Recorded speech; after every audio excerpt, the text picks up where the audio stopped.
Okay, good morning everyone, and Hazak Baruch. Thank you for joining us on this beautiful Monday morning as we are entering a new book, the fifth and final book of the Torah, the book of Devarim.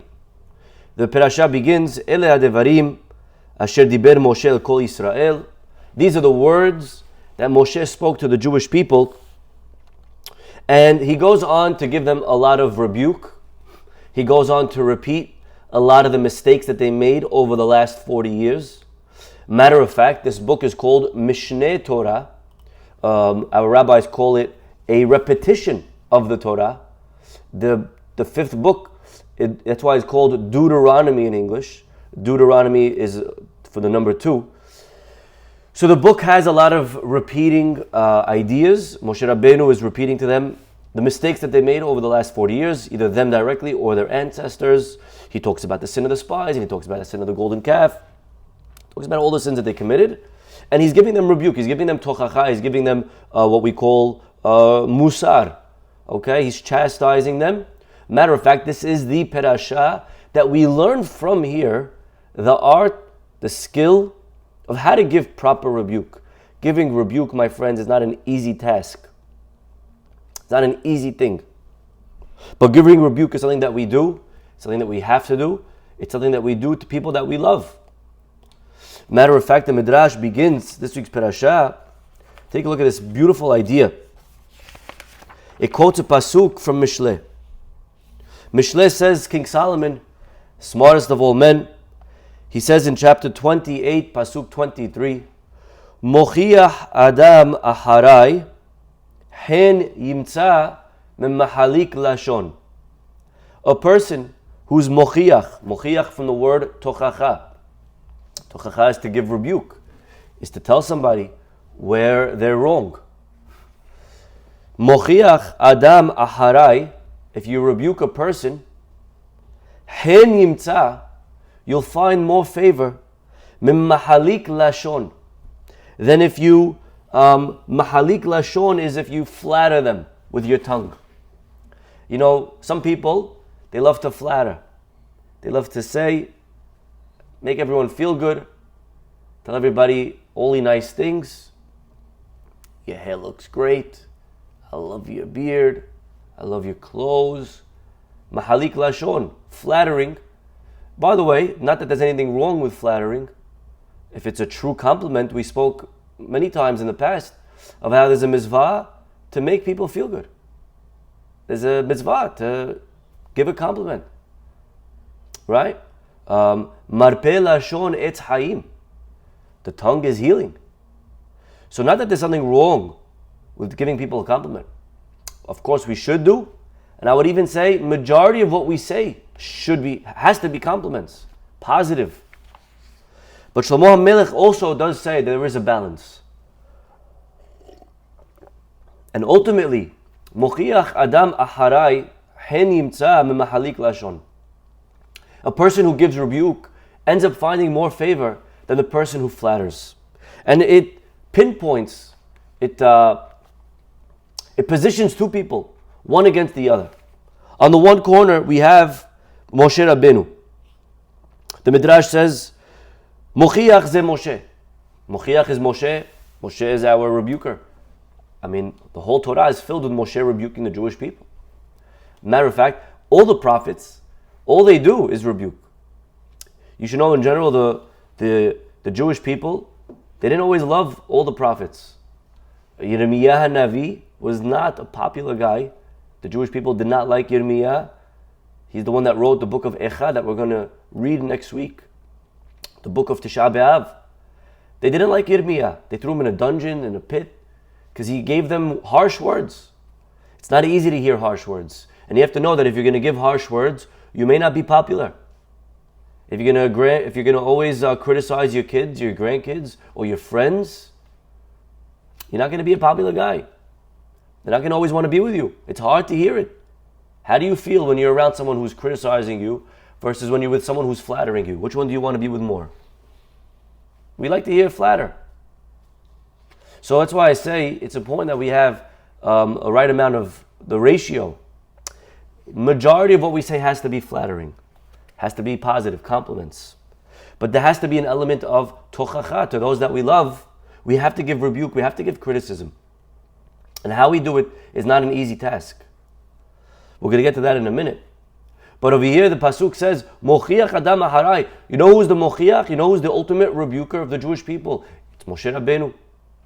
Hen Yimtzai, and he's a better person than Mahalik Lashon, than a person who just gave us flattery. And who is that guy that just flattered us? Says the Midrash, Ze Bil'am. This is Bil'am. Shehelik bin Vuotav Vegaba Lebam. What did Bil'am say? The Bil'am was an amazing guy. All day long, he's giving us berachot. Look at Perashat Balak. All the blessings that he uttered from his mouth. Matovu alecha Yaakov, Mishkenotecha Yisrael. The most beautiful psukim that we read today, that we say today in the synagogue. These are beautiful verses. Bil'am complimented us. Bil'am lifted us. Bil'am praised us. But where did it get us? Ultimately, Gava libam v'naflu bashitim. It only caused us to be haughty, and it caused us to end up falling to the women of Moab and Midian. So over here, we have two people, two figures. One of them rebuked us, one of them flattered us. And when we know who was behind each, we realize that Moshe, who was the one giving us the rebuke, Shlomo HaMelech says, that's a better guy than Bil'am, who's just going to all day flatter you. They say, there's a beautiful saying, a real friend will criticize you to your face and defend you behind your back. A fake friend will do the exact opposite. A fake friend will flatter you to your face, and then behind your back, they'll only talk bad about you. A real friend is a person, when Chazal say, Aseh lecha rav, ukneh lecha chaver. What do the rabbis mean when they say that? Get for yourself a rabbi, buy for yourself a friend. What do they mean? That you should get a tennis buddy to go play tennis with? What's a friend? Somebody that you could text all day? Go shopping with? What's a friend? A haver is a person that's meant to steer me onto the right path of life. That's what a real haver is. That's what I should look for in a haver. And a lot of times it's not easy to find. A lot of times, again, people are very sensitive. We understand today, you have to be very careful with your words. You don't want to hurt someone's feelings. And so we end up, someone sometimes needs help. Maybe even a family member. They're doing things that are hurting themselves. They're hurting their marriage. They're hurting their career. But we don't want to ruffle feathers. We don't want to step on anyone's toes. So we think we're doing them a favor by keeping quiet. Shlomo HaMelech reminds us, Mochiach Adam, rebuking that person, obviously the right way, but ultimately giving them the tochacha that they need to hear, Yimtzah hen, that's going to end up. Eventually, they'll find more favor in your eyes than a mahalik lashon, than if you just flatter them and don't. So, this is the pirasha of tochacha. Our rabbis tell us that at the time of the temple, when it was destroyed, one of the reasons given is it's because they didn't rebuke one another. That is one of the reasons given. So today I want to talk about this idea of giving rebuke, whether it's to our children or to our grandchildren or to our friends or to our parents. How do we give tochacha the right way? Amar Rabbi Simon, the Midrash, a few paragraphs later in this week's parasha, the Midrash says as follows. Kevan she'amar lo HaKadosh Baruch Hu leMoshe she'yishneh HaTorah. When Hashem told Moshe to repeat the entire Torah at the end of his life, which is what we're about to begin, Parashat Devarim, the repetition, the Mishneh Torah, lo haya mevakesh lehochichan al ma she'asu. Moshe did not want to repeat the Torah. He didn't want to rebuke them. He didn't want to, as they say, bring up old wounds. He didn't want to go back there. He wanted to let bygones be bygones. He didn't want to rebuke them. Why not? Why didn't Moshe want to rebuke them? God says, go over the last 40 years with them. Rebuke them on what they did wrong. You should also know that not the entire Devarim is repetitive. There's a lot of new stuff that we're going to learn in this book. Okay? A lot of new mitzvot that we didn't learn yet. Of course, they're all given by Hashem. Every word of the Torah is given by God. But there is still an element of repetition in this book. And Moshe did not want to rebuke. Why? So says Rabbi Simon, a beautiful parable. Look at this. Amar Rabbi Simon, you know what this is like? Letalmid shahya mehalech im rabo. There was a student. He was walking with his rabbi. Vehaya v'ra'a gahelet mushlachat. He saw this student walking with his master. He saw that there was a gahelet. What's a gahelet? A coal that was glowing. Sabur shehi even tova. So the student mistakenly thought he saw something glowing. He thought it was this precious stone, a nice ruby, gem, some type of stone. Natalota. So he grabbed the coal. V'nichva, and as a result, he was burned. He dropped the coal. This reminds us of who, by the way? Which story do we know? Which famous midrash? This is similar to the midrash when Moshe was a little baby, and they were testing to see if he knew what he was doing or not. So the student's walking with his master. He sees a coal glowing. He thought it's some type of stone. He grabs the coal. He realizes it's burning hot, and he drops it. After some time, again he was walking with his master. And then he saw a precious stone. This time, he thought that the stone, he learned his lesson from last time. So he thought the stone this time was a coal. So he was afraid to grab the stone. He thought it was going to burn him like the first time. Amar lo Rabbo, his rabbi said to him, Tol ota even tovahi. Don't worry, take it, for it is a precious stone. So this is the example, this is the mashal that the midrash brings. That the student the first time he thought it was a stone, grabbed it, it was really a coal, and then the next time he thought it was a coal, but his rabbi said, no, this time you could take it because indeed it's a stone. So what's the nimshal? What is the parable? What is the lesson? Let's now take that and plug it in to Moshe Rabbeinu and him giving rebuke to the Jewish people. Says Rabbi Simon, Kach, so to here. Amar Moshe. Moshe Rabbeinu is saying to himself, I'm not going to repeat their sins. I'm not going to chastise them and rebuke them. Bishvil she'amarti lahen. Because the last time I tried to rebuke them, anyone remember? When was the last time Moshe tried to rebuke the Jewish people?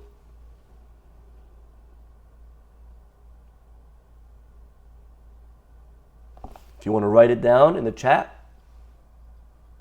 and if you're not on the chat, listening live, then maybe you want to next time.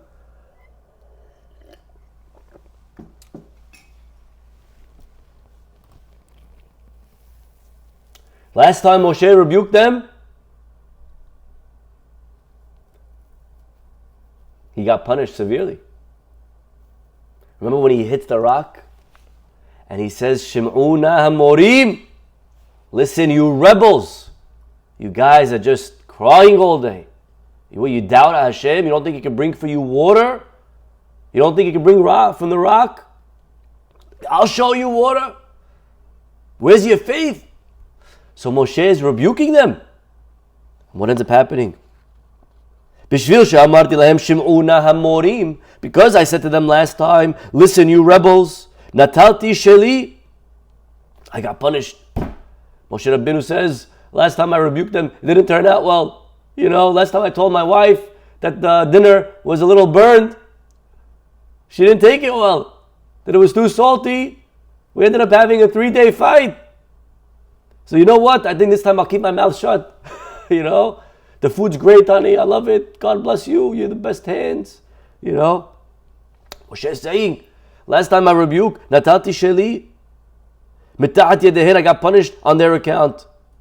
Achshav, ani ba lehochihan. Now I'm going to come rebuke them. No shot. I'll stay quiet. It's okay. I don't need another 40-year punishment. Amar lo HaKadosh Baruch Hu. But then God comes and says, Moshe, al tetiyareh. Moshe, this time have no fear. This time you can rebuke them. And he goes on and he rebukes them. And read the Pirasha and you'll see all the different words of tochacha that he gives them, both subliminally, tacitly, and then both openly. And the question obviously if he is, well then what changed? What changed that last time it was not okay to rebuke them and now it's okay? How come 40 years ago when he told them, you rebels, God gets angry at him, he punishes him, you're not going into the land of Israel, the worst punishment ever, Hazit the guy, Moshe Rabbeinu was the best guy in the world. You're punishing him for what? For a tiny mistake, calling them rebels, for rebuking them. And now you're telling him to yes, rebuke them. You're telling him to yes, rebuke them. By the way, where do we see over here that Hashem told Moshe to rebuke them? Just a side question, in case you're wondering. Who said over here that Hashem's telling Moshe to do this? If you read the pasuk, it says, Ele Devarim, Asher Diber Moshe. These are the words that Moshe spoke. But if you go to pasuk Gimel, the answer is like this. It says in pasuk Gimel, Vahi b'arba'im shana. It was in the 40th year. Be'ashte asar chodesh, be'ehad lachodesh. Diber Moshe el b'nei Yisrael kechol asher tiva Adonai oto alehem.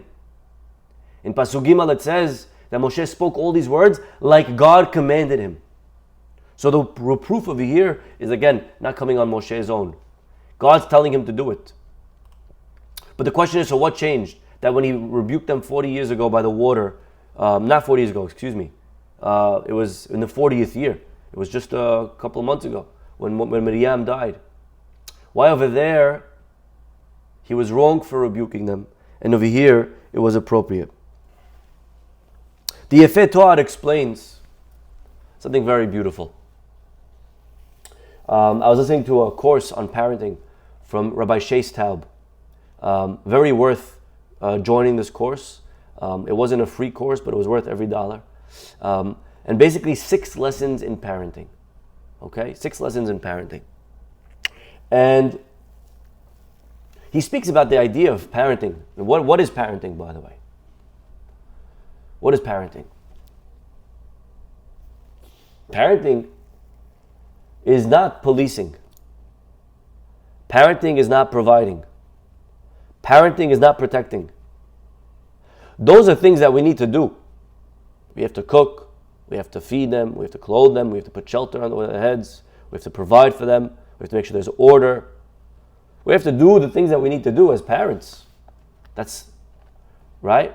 But we're not a policeman. That's not my job. Right?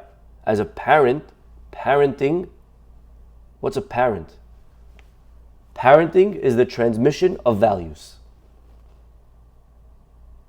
That is your job as a parent, is the transmission of values. Okay? What are your values? What are the ideas that we believe in? Parenting is transmitting those ideas to our children. It's that simple. Maybe it's not so simple to transmit. But that's what parenting is, simply put. Simple, it's not easy. Right? I have to keep them safe. I have to keep them secure. I have to provide for them. I have to police them, or else they won't be receptive to my values. Right? I have to eat lunch. But my goal of my day shouldn't be to eat lunch. Right? Unless some people, right, they go to vacation and their day revolves around breakfast, lunch, and dinner. What are we doing today? Well, we have lunch at 12, so how do we kill the next 3 hours? Right? But usually, your life, you don't live to just eat breakfast, lunch, and dinner. You eat breakfast, lunch, and dinner so that you can live. What is living? So, as parents, we have to make sure our children are fed well and kept safe. But that's only to prepare, to create a space where we can then go ahead and parent. Parenting, right, is the why. Right? Why? Why are we alive? So, when a kid misbehaves, right? A kid misbehaves, acting up, think of something that your kid did recently. They were chutzpah, or they didn't listen, or they, picking on their little sibling, or they made a mess, or they didn't go to bed, or they went on the iPad for the 5th time after you told them not to, right? Whatever our kid did. So he says the first question you have to ask yourself when there's misbehavior is, does the kid need protecting, providing, or policing? Does he need one of the 3 P's? Okay? Is one of them not being met? If one of them is not being met, if the kid is acting up because they're hungry, if the kid acting out because they're, bored or whatever, right? So you have to meet one of those 3 needs. If they're cold, provide, protect, or police. If the sibling is bothering them and they're coming and nagging you because their sibling is picking on them and they're hurting them, so provide, protect, police. Do one of those 3. Meaning, there's no reason to get angry. Right? When there's behavior that needs providing, policing, protecting, so provide one of those 3. Okay? Well, you say, well, no, everything's good. Right? Option 2 is no. They're provided for, they're protected, and there's no policing needed. They're not hungry, they're not cold, everything's good. And they're misbehaving. Okay. So he says, now you have to ask yourself, what is the value, this behavior, what value does it reflect a lack of? Right? You have to think for a second. The kid's misbehaving. What's he missing? Right? If the kid's yelling, if a kid's waking up the whole house, if a kid is, coloring on the wall, you have to think, what value is behind this? What is it a problem in? Right? Values are ideas, not behaviors. You have to be able to ask yourself, like, he's coloring on the wall, so what's the problem? What do you mean? The problem is that he's coloring on the wall. No. But that's not a value. Right? There's no value that you can't color on the wall. There's an underlying value. What's the underlying value? What's the underlying value? Right? The behavior isn't the real issue. Because you can't teach your kids about every single behavior. Right? Really, parenting is about the teaching of values. Now, when you teach a value actually manifests in many different behaviors. Once the kid gets the value and he understands respect, or he understands kindness, or he understands honesty, whatever the values, if you've taught it well, then on their own they'll be able to plug in that value throughout the day. If you're going to sit there and just address behavior, there's going to be 100 things that they're going to do. So today they'll stop coloring on the wall, then tomorrow they're going to start putting food on the table. You didn't solve the problem. The problem is not the coloring on the wall. The underlying value is really the problem. And so if we do our job as parents, right? Our job as parents is to teach that value to the kid. Well, if that's the problem here, when a kid is misbehaving, and really our job is to teach him a value, when is the right time to give over a value? And when is the wrong time to give over a value? The worst time to give a value is when we're upset. The worst time to give a value is only as a response to misbehavior. Because if it's such a value, mommy or daddy, then how come you've never told me about this before? Imagine, your kid starts coloring on the wall, okay? Or your kid is fresh. You pull him over, you say, shame on you. There's this really important value that you're not, following or observing or adhering to right now. And it's called respect, or kindness. How do you not? Really, mommy? Such an important value called kindness. So how come you never told me about it? How come I never heard of this value before? It's such an important value. Why did you never tell me about it? Why am I only first hearing about it now? When do we teach our values to our kids? We say in the Shema every day, Veshinantam levanecha. You have to teach them to your kids. V'dibarta bam, b'shiftecha b'betecha, b'lertecha b'derech, b'shorbecha, b'kumecha. You have to give over your values to your kids, not when they're misbehaving in the value, but when you're just going for a walk. When you're sitting at a Shabbat table. You say, by the way, guys, share with you this amazing story about kindness. When the kids see that we are kind, think about the values that our parents gave us.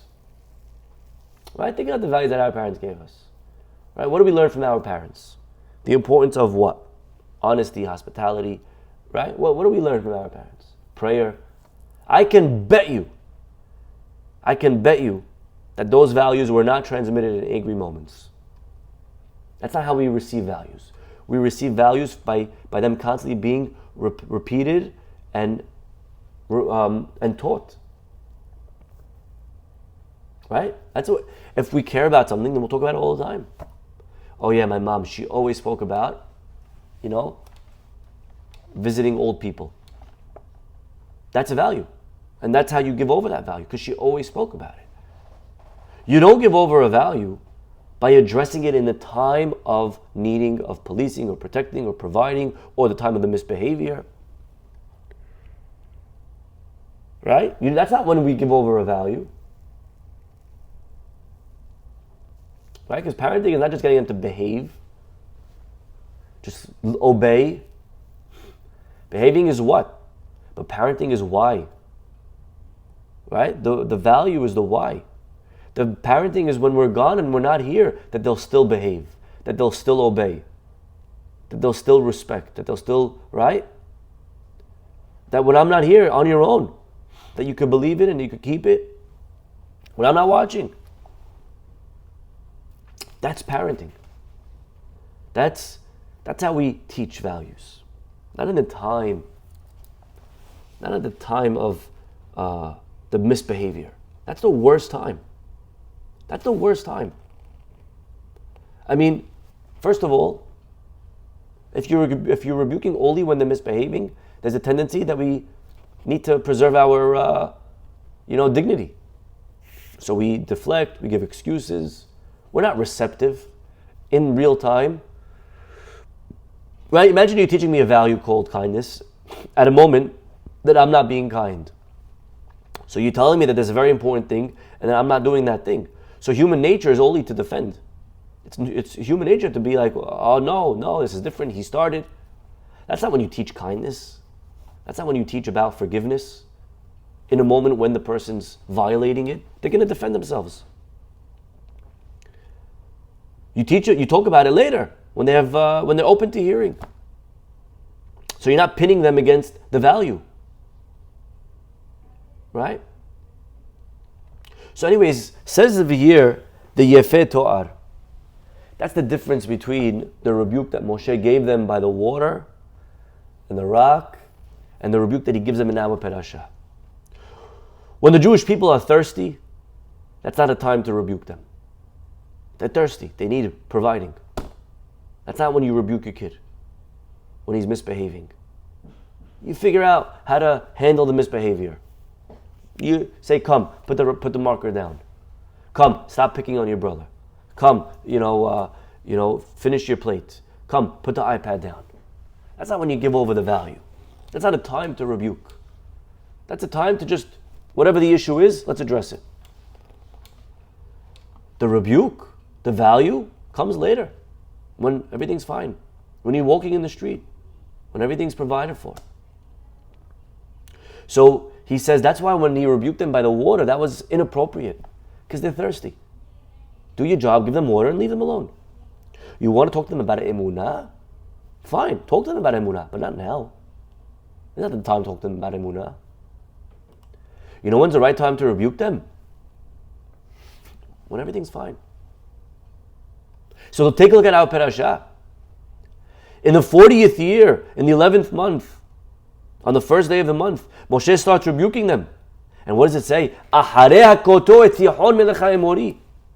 Now that Sihon is taken care of, and Og is defeated. When they're in the Ever HaYarden, and the Jews are just chilling, and there's no providing, there's no policing, and they're not thirsty, and there's no threat, and everything is fine, now Moshe says, come, let me teach you guys about some of these values. Let me tell you about some of the things that you didn't do the things that you did that were wrong. You had the Egel. That's rebuke. Rebuke is not when you're upset. First of all, we should never rebuke when we're upset. Right? When you're upset, leave the room, figure it out. I don't know what you should do. Again, if there's something that has to be taken care of, we should take care of it. And if not, then it just bothers you because it's annoying. Bothers you personally, so then grow up. Right? Grow up. You don't like that he's doing the... Okay, so is there a value here, or is it just annoy you? If there's a value, this is not the right time to teach it. Take a mental note, and then ask yourself, well, if it's really a value, when have you ever tried teaching this value to your kid? If it's such a value. If it's so important to you. Right? Did we ever teach it? When was the last time we spoke about it? If it's such a value. I mean, that's what values are. Values are things that we teach about, we speak about all the time. So when did we speak about it? Well, I speak about it all the time. Okay, good. Keep speaking about it. Maybe after right? Eventually your kid, it'll stick to him. He knows it's important to you. And if you don't speak about it, well, then maybe you get to work. But to just randomly start talking now, first time, what do you want from the kid? How's he supposed to know?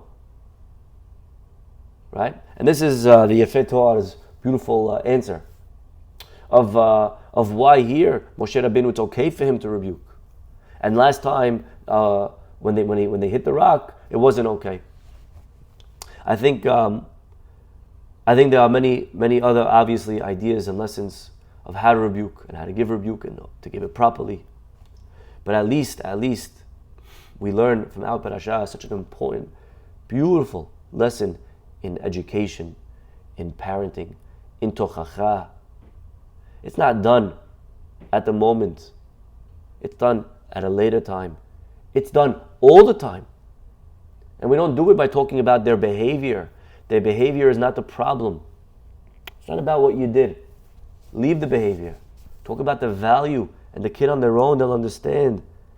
If you've taught it properly, if they see us as a role model, then we'll teach them the value eventually. To say, oh, I can't do this. My mom told me how important it is to be respectful. Respectful is an important thing. This over here, this is not called respectful. Maybe I'll put this on the side. Right? That's how we give rebuke. That's how we give values. And may Hashem bless us to always give proper tochacha, the right time and the right way. We'll stop over here. Have a wonderful day, and hopefully we'll see you all tomorrow. Bye-bye.